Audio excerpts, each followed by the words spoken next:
Hi, everyone, and welcome to Quantum Conversations. I'm Karen Curry Parker, and I'm very excited here to be with a very special guest, Erwin Laszlo, who is going to be sharing with us actually a continuation of a conversation that he and I started in late 2019 before everything on the planet kind of looked started to fall apart. We're going to be discussing his book, Reconnecting to the Source, and really exploring what's going on the planet right now. So, Erwin, the last time we talked about why it's so important as a group of people on this planet who have a purpose, I believe, to move the evolution of humanity forward, why it's so important to reconnect ourselves back to source as an essential first step in engineering the evolution of a sustainable and peaceful world. Can you talk a little bit more about that and why is that so important? Well, first, just a very brief sketch of what is wrong. A lot of things are wrong, but they have a common source, I would say. The source is precisely that we are lost connection with the source, but with the real source. Mm-hmm. With our mother womb, which is not just nature on this planet, which is the universe, which is everything that exists. This is not a passive, random world. This is a world that evolves, where life is an organic element, and where there is a healthy direction given by this built-in, call it the divine spark, I call it an attractor in the cosmos. It's not just, as the positivists used to say, one darn thing after another. There is an underlying logic. Even if the surface noise covers this signal very often, we can go back. We can find that underlying source, which gives us health, gives us viability.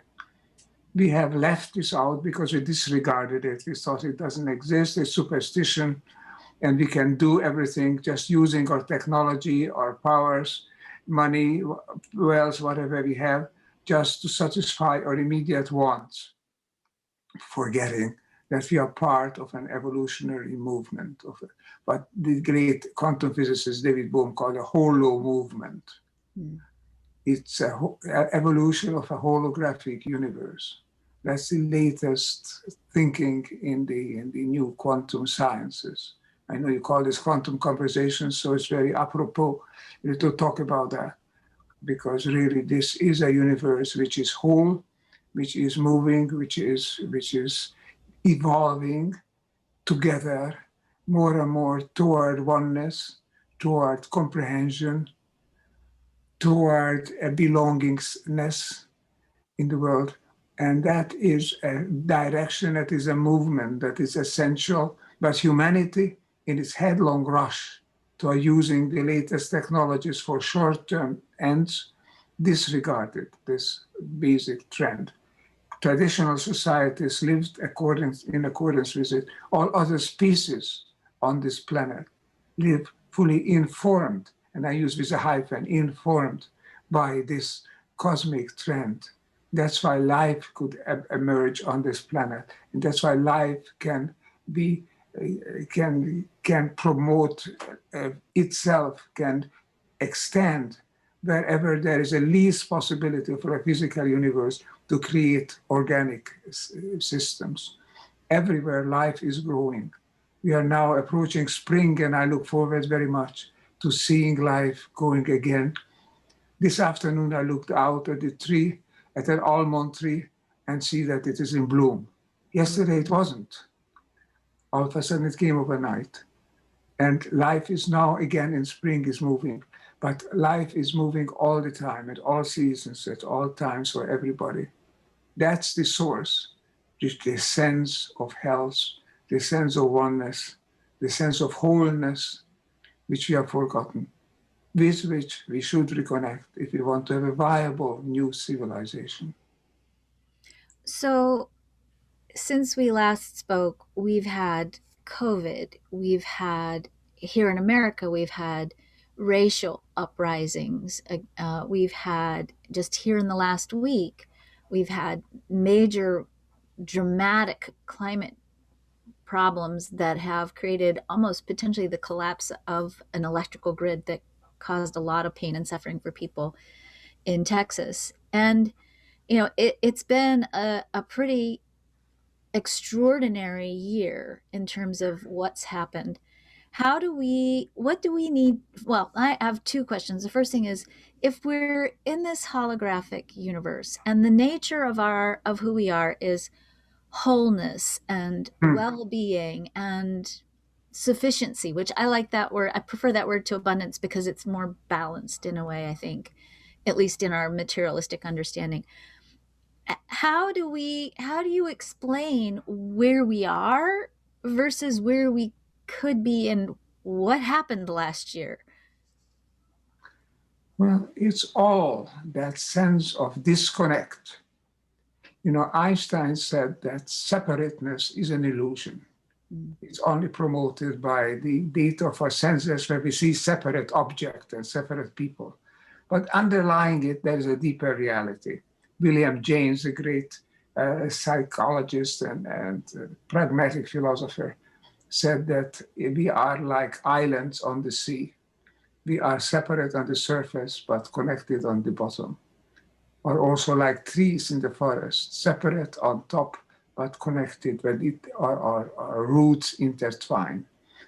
So the new realization is really that we are children of the same universe. Mm. We are children that is carrying the same message, the same dynamic, the same attractor. I say that attractor, like all the laws of nature are actually attractors because they tell quantum particles and systems made of particles how to behave. You can go this way and not that way. This is not by chance. This is not a haphazard universe. It's a universe that creates complex, coherent systems. Key words are complexity, coherence, which leads to oneness. And the perception of this oneness is something that we feel. We feel it, that we are part of it. And then at its highest form of expression, this feeling is the feeling of unconditional love. Because then we know that what we love is not because of our short-term interest lies that way, but because we are part of it. We love ourselves like we love our own body, our own limbs, as it were. Everything that we have around us is part of one total system. This is a message of the great spiritual systems. It's a message of all the great religions. How come I'm saying it? I'm not a priest. I'm not a particular spiritual person either. I'm a systems scientist. I say because the new sciences discover this, rediscover this, and that opens up the way that we can return, not back to where we were, but way, way back, perhaps, someplace where we have almost forgotten the sense of oneness with the world around us. We have it all in us. On a deeper level, our subconscious is there. We can unearth it. We can bring it up to our conscious mind. But it is up to us to have that piece of quiet, that bit of calm, contemplation, call it meditation or mindfulness or whatever, or prayer. It's all the same thing, basically. It's allowing our deeper nature to come forward because then we don't make mistakes. When we follow our intuition, we follow the right way. When we simply attempt to just interfere, to promote, and to impose our will on things around us, on other people, on nature, then we end up very often in dead ends. And ultimately, we hurt ourselves. It's like a cancer. When a cancer is separate from the rest, a group of cells, then it only promotes itself separately. And then when it keeps growing, then it kills the host organism. Let's not be a cancer of life on this earth. Let's go back to the source, to the wholeness which is there, which the quantum sciences tell us is in the universe. Nothing is separate, nothing is disconnected, and therefore nothing is by chance either, because everything is connected to everything else. You can't have anything that happens purely by chance, purely accidentally. Everything is part of a network. We have the experience with networks of communication, of information. Let's use it to recognize a network of energy and information, which is what the world is. The world is energy and information. It's not matter and passive laws. It's a dynamic, self-evolving energy information system. We are a leading part of it because we are capable of understanding this and living according to it. So this is a big challenge, to find the meaning of our life, to contribute to the wholeness that's emerging in the universe, and live according to that, to it, because then we are healthy, then we are viable, then we have the strength to do what we are meant to do. We don't have a conscious mind purely without a reason. That conscious mind is to help us become a conscious element of the self-evolving universe. I know this sounds like religion, it sounds like spirituality.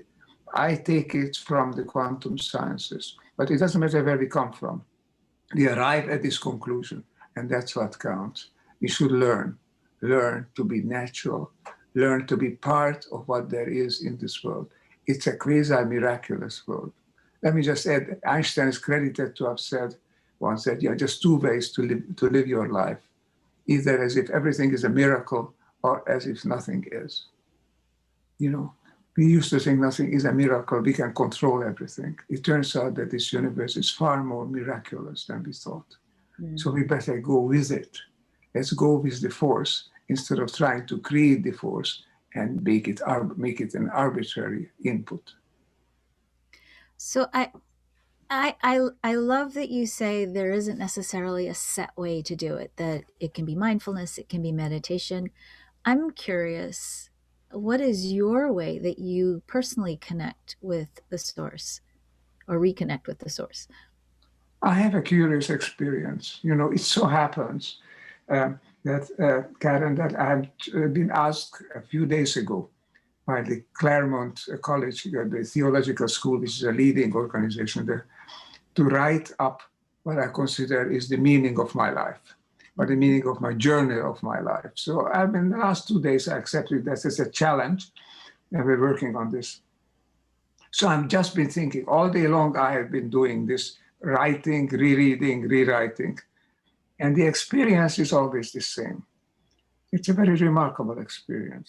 When I'm on to something, really concentrated onto something, because when I write, it's a kind of meditation. I don't see the keyboard, I don't see the screen, I don't look anywhere. And afterwards, sometimes I'm amazed by what I've written, both because it's full of mistakes and both because it's sometimes surprisingly point into the good point. But when I do that, then I'm part of this famous experience, which is sometimes we call the flow experience. I don't find myself here and now in a given fixed place. I don't find that time is going as the small minute hand of the hour of the clock would show it that it goes. Sometimes I'm amazed how I just sit down and it's already lunchtime. I sit down after lunch and it's already supper time. I have no sense of time. But what happens in between, at the optimum case, is that something meaningful emerges. It has to be rewritten, reread, rewritten again, dozens of times. But something is coming through.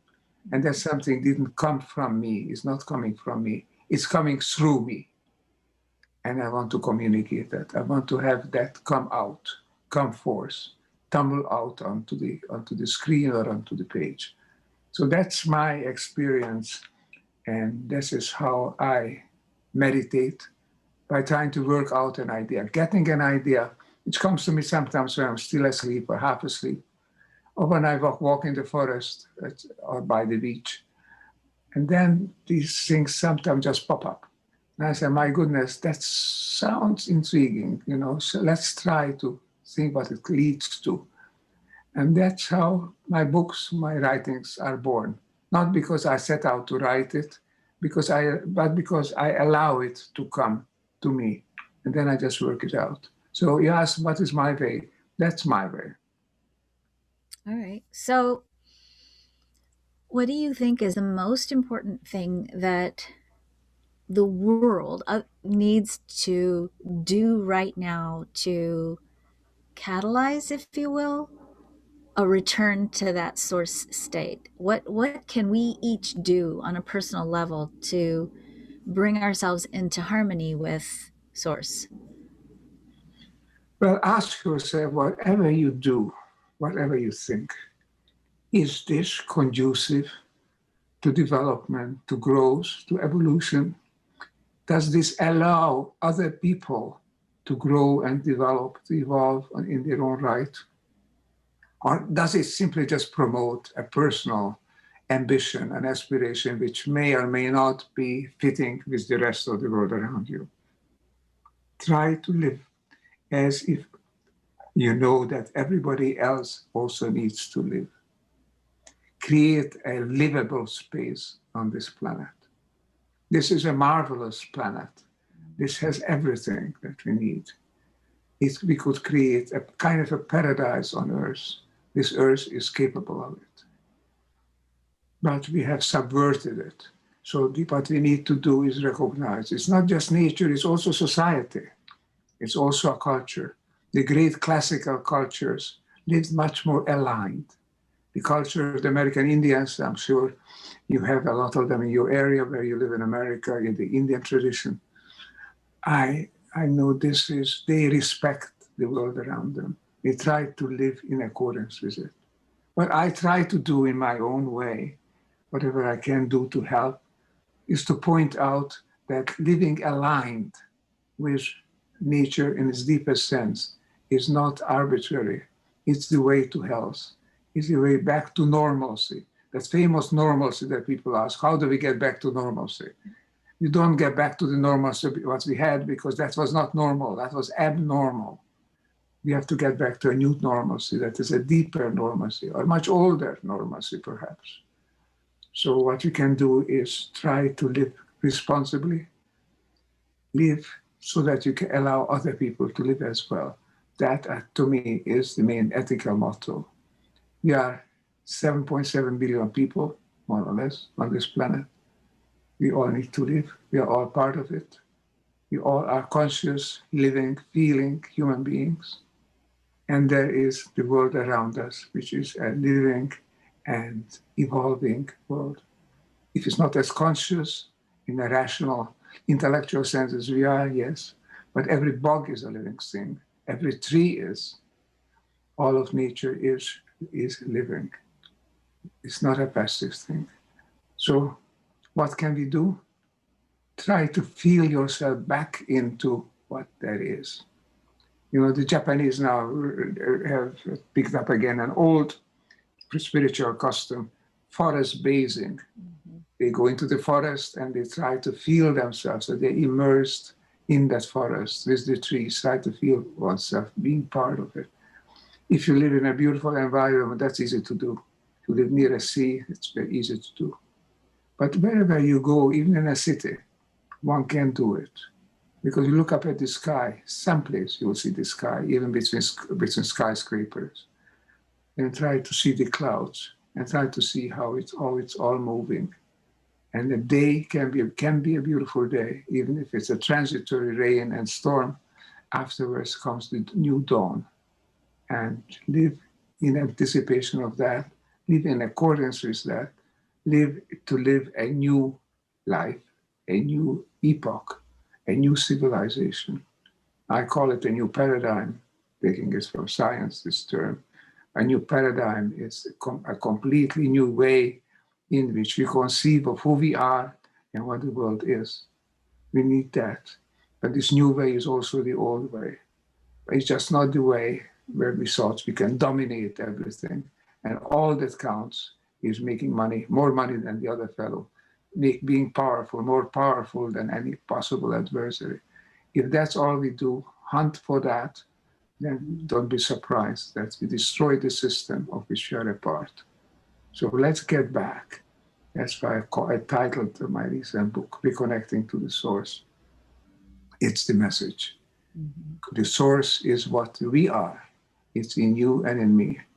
we can reconnect to it. And if we do well for ourselves, we do well for others. Beautiful.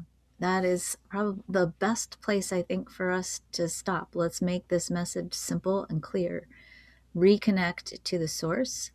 Remember that you're part of a system, that your part of the system impacts the rest of the system. So live accordingly.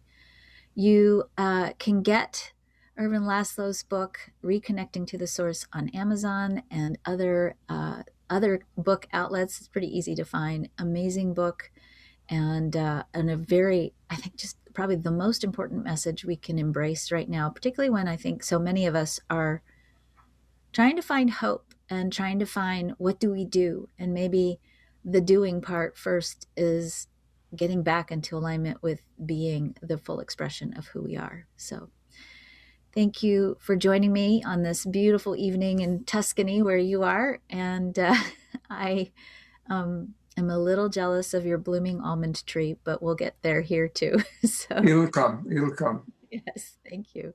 Thank you so much for joining us. I really appreciate you taking the time. Thank you indeed for this conversation. We need this kind of discussion because that's what hopefully it's meaningful for people. And then they not only just picked it up, they also begin to live it. We have to live in a better way, in a new way. It's in us. Let's do it. I think we can. Thank you again for this conversation. Thank you, Erwin.